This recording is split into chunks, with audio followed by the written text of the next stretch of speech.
Bonjour les Léonardiens et bienvenue dans cette nouvelle vidéo dans laquelle je vous propose de passer en revue les actions que je suis, celles que j'ai en portefeuille et celles que j'envisage ou pas de mettre dans mon portefeuille.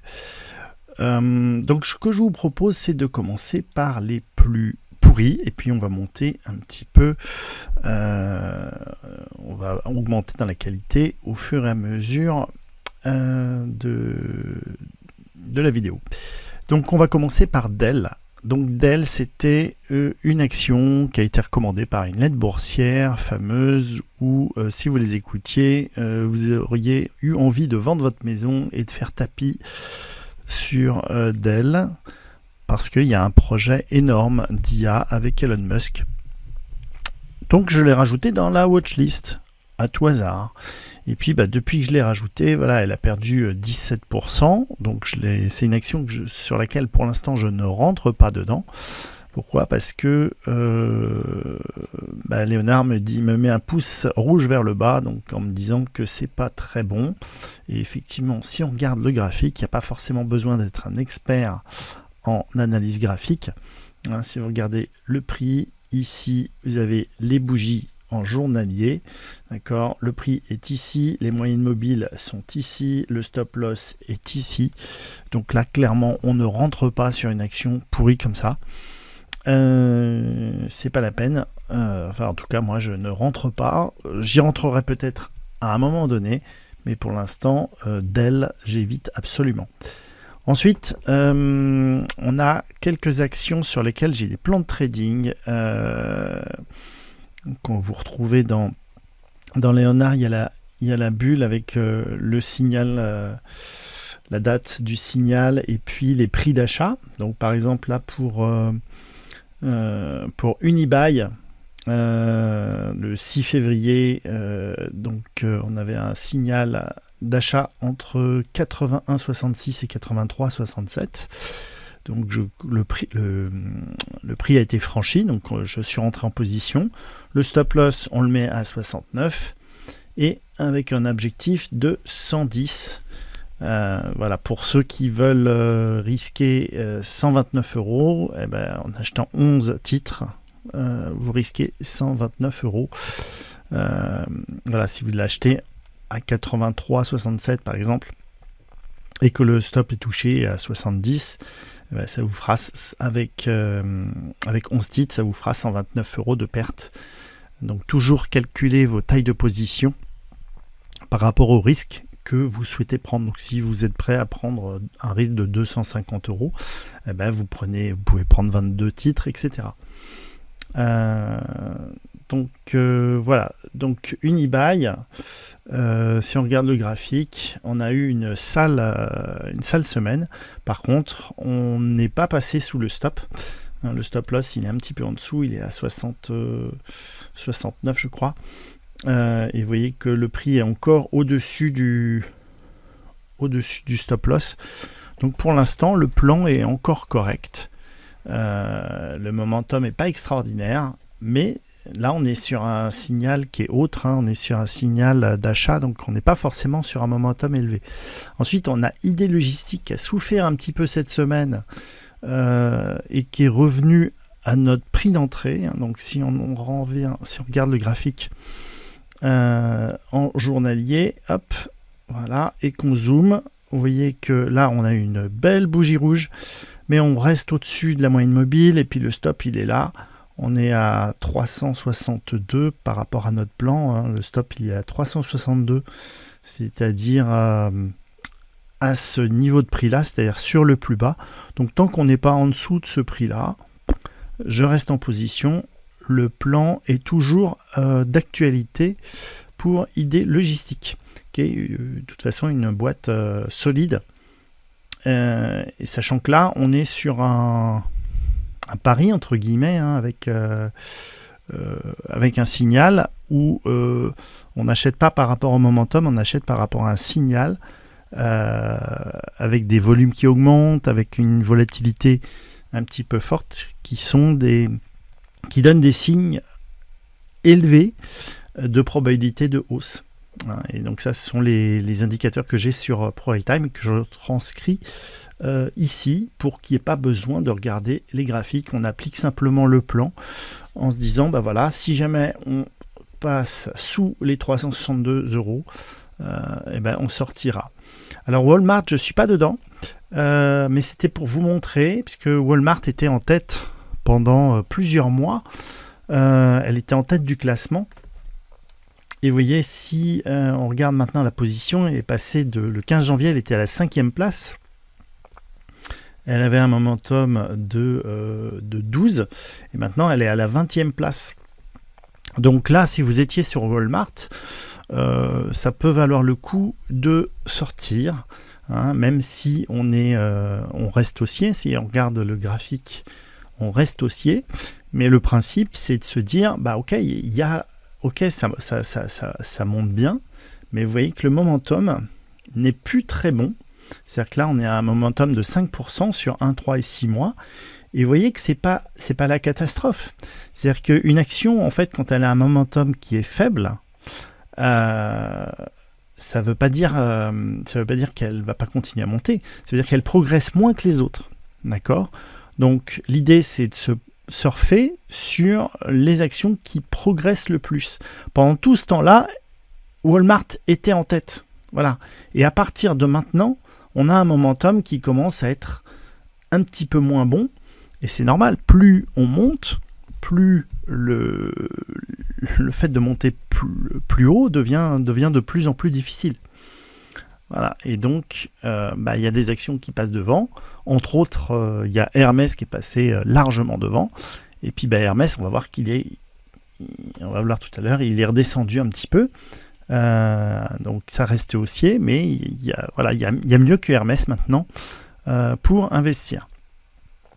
Voilà, donc Walmart, je vais l'enlever des favoris, mais c'était pour vous montrer qu'en fait, c'est pas parce que quand une action est dans un momentum élevé, elle va continuer à monter. Et le fait qu'elle baisse de momentum, ça ne veut pas dire que le cours s'effondre. Ça veut dire qu'elle progresse moins que les autres. D'accord ? Donc, ce qui veut dire que même si elle baisse dans le classement, ça ne veut pas dire que le cours s'effondre.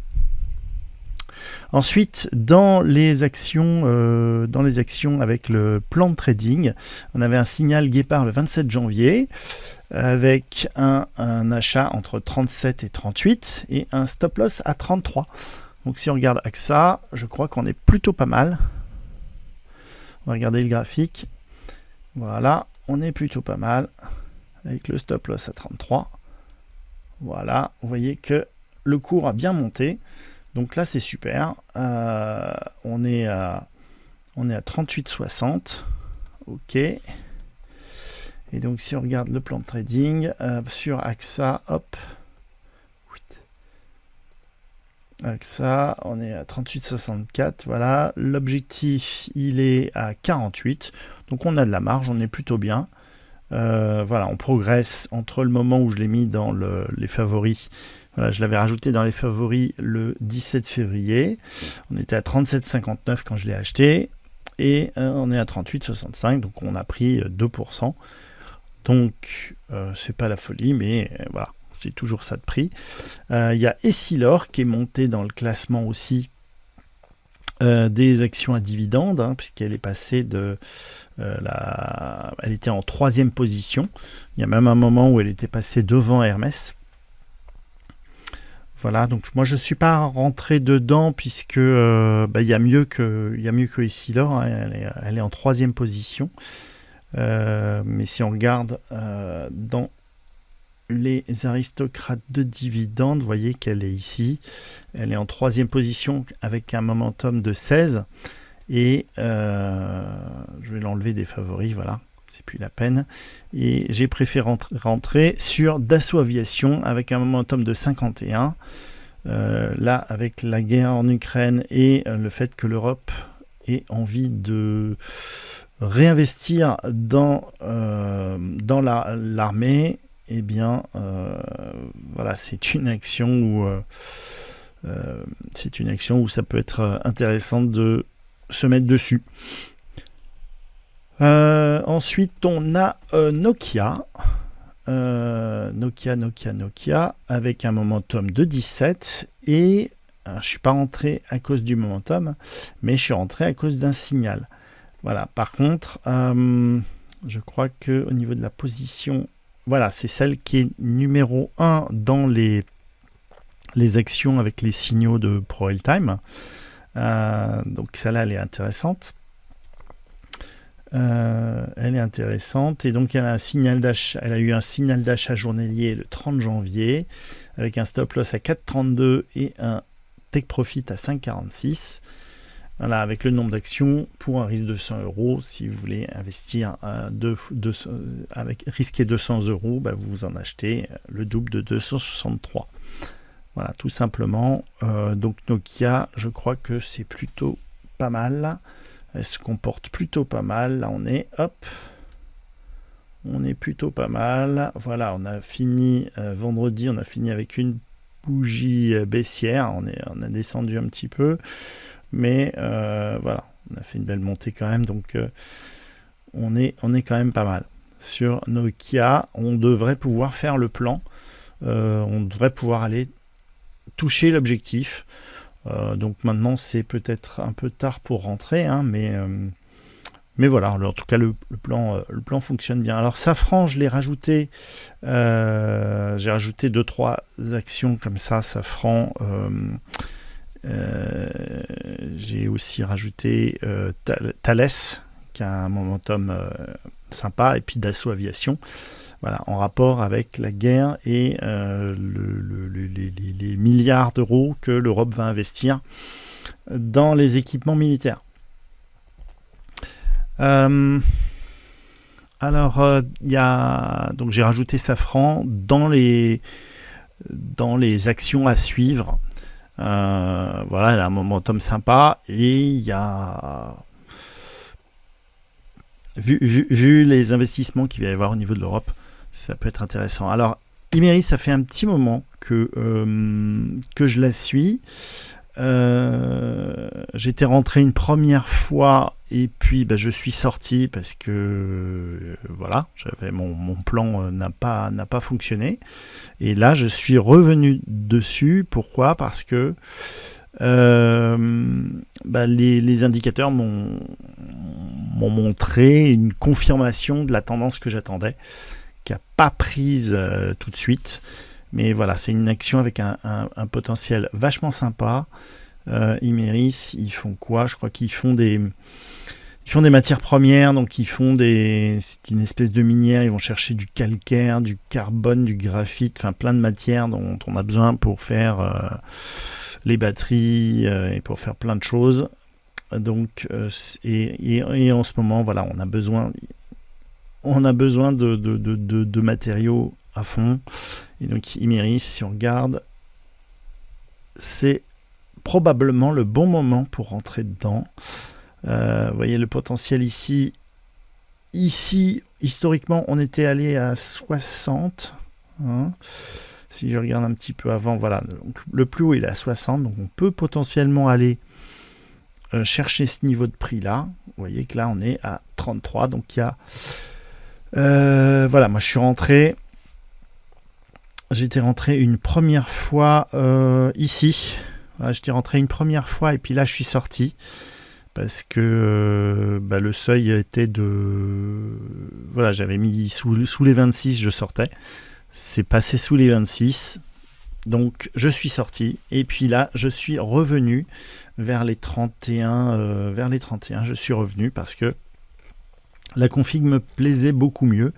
Et voilà, là on peut aller chercher un petit 100%. Donc il y a encore du potentiel de hausse sur Imerys. Ça peut être un bon plan. Voilà. Imerys, j'ai mis ici l'objectif. Prix d'entrée 34,22, stop loss 27, objectif 48,66. Voilà, pour un risque de 100 euros, vous prenez 14 titres. Et pareil, si vous voulez risquer 200 euros, vous prenez 28 titres, etc. Donc, ce risque, il est calculé par rapport au prix d'achat. Évidemment, si vous les achetez moins cher, eh ben, vous pouvez prendre plus d'actions. Si vous les achetez plus cher, vous prendrez moins, bien évidemment. Ensuite, on a Applevin, qui est toujours en tête dans le classement des sociétés à fort, des sociétés techno. Donc, ce qui est intéressant, c'est qu'ici, on a le pouce qui nous dit que le cours est supérieur, le stop loss en cours est supérieur au cours actuel. Donc là, ça veut dire que il est peut-être sage de, malgré le fait que elle soit dans le top avec un momentum sympa, on est à un momentum de 46, c'est plutôt sympa, mais c'est peut-être le moment de prendre vos bénéfices si vous étiez dessus, puisque on passe en dessous le stop loss, donc là ça peut être prudent de sortir, et puis peut-être de vous rabattre éventuellement sur Okta, qui a peut-être une meilleure configuration, et qui est deuxième parmi, voilà, qui est pas mal quand même, et qui elle est loin du stop loss. Donc là, Okta, on peut surfer dessus éventuellement pour remplacer Applevin. Voilà, aujourd'hui, rentrer sur Applevin, malgré le fait que ce soit en premier, compte tenu du fait que le cours est sous le stop loss, c'est plutôt à éviter.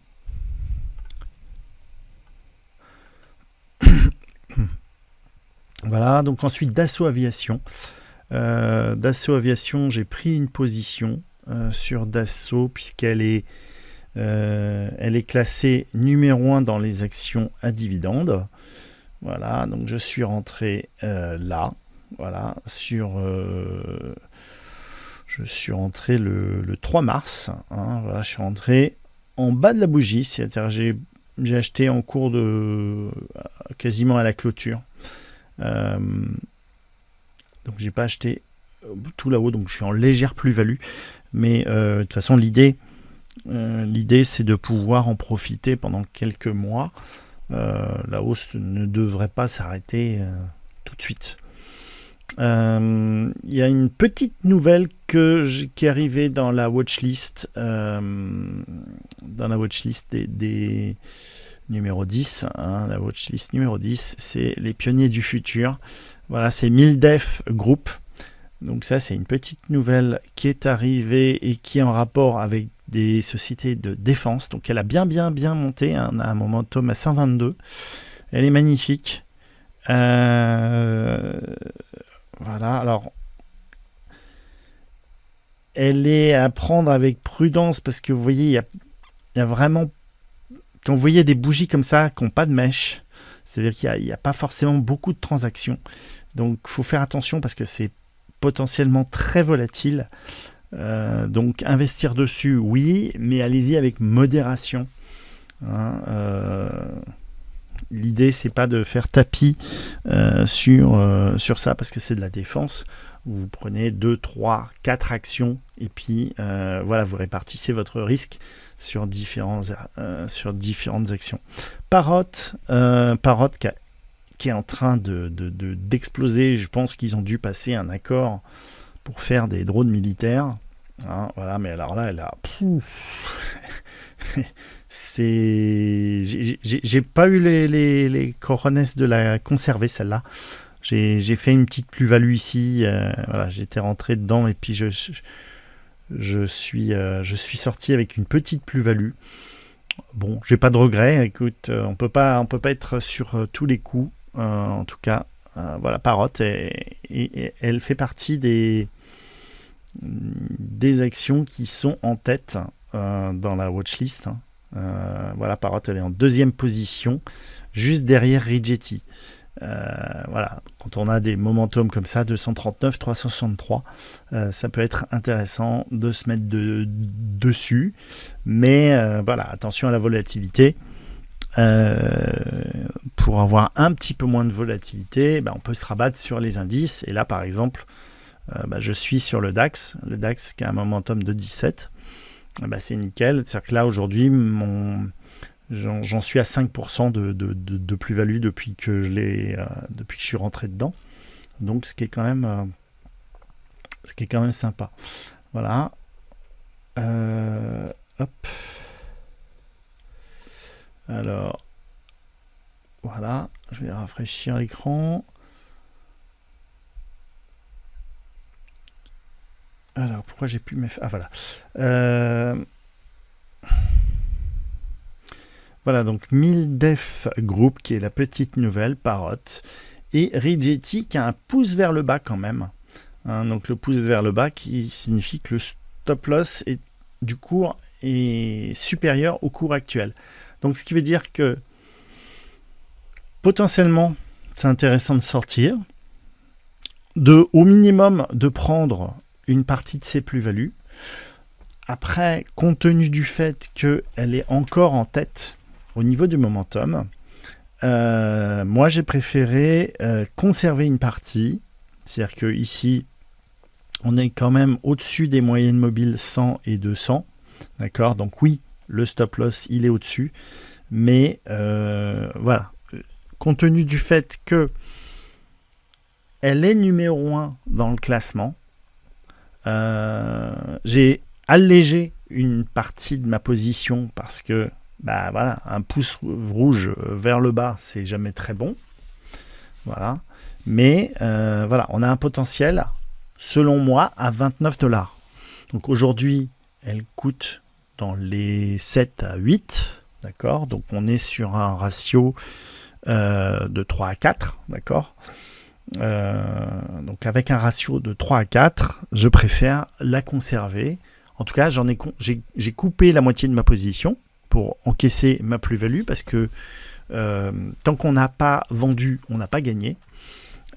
Et par contre, voilà, il y a l'autre partie que je conserve parce que je pense que Rigetti, c'est du quantique. Voilà, c'est des sociétés quantiques. Alors, Rigetti n'a pas apprécié, je crois qu'il y a Microsoft qui a fait une annonce par rapport à l'informatique quantique. Donc ça, c'est ce qui justifie la petite baisse qu'il y a eu ces derniers jours-là.